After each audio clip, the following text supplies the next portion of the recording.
Regional ring road విషయంలో కేంద్రంలోని BJP ప్రభుత్వం, రాష్ట్రంలోని కాంగ్రెస్ ప్రభుత్వం ప్రజలను మోసం చేస్తున్నాయని మాజీ మంత్రి ప్రశాంత్ రెడ్డి ఆక్షేపించారు. కాంగ్రెస్ అధికారంలోకి వచ్చి 2 ఏళ్లవుతున్నా 1 ఎకరా భూసేకరణ చేయలేదని, రైతులకు 1 రూపాయి కూడా చెల్లించలేదని విమర్శించారు. టెండర్లు తెరవకుండా ఇప్పటికీ 3 సార్లు వాయిదా వేస్తూ వచ్చారని, టెండర్లు ఎందుకు తెరవడం లేదో కేంద్ర, రాష్ట్ర ప్రభుత్వాలు స్పష్టం చేయాలని డిమాండ్ చేశారు.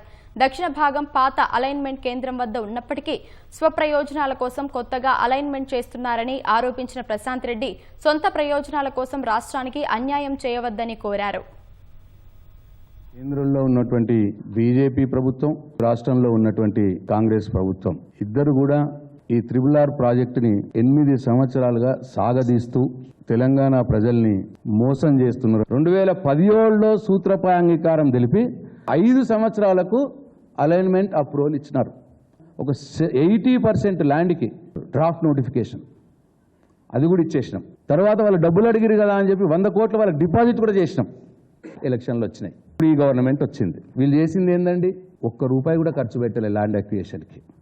ఇప్పటికైనా వెళ్ళండి, 8 మంది బీజేపీ ఎంపీలు, 8 మంది కాంగ్రెస్ ఎంపీలు పోయి నరేంద్ర మోడీ గారి దగ్గర ఒత్తిడి తెచ్చి పనులు మొదలు పెట్టాలని చెప్పి నేను డిమాండ్ చేస్తున్నాను.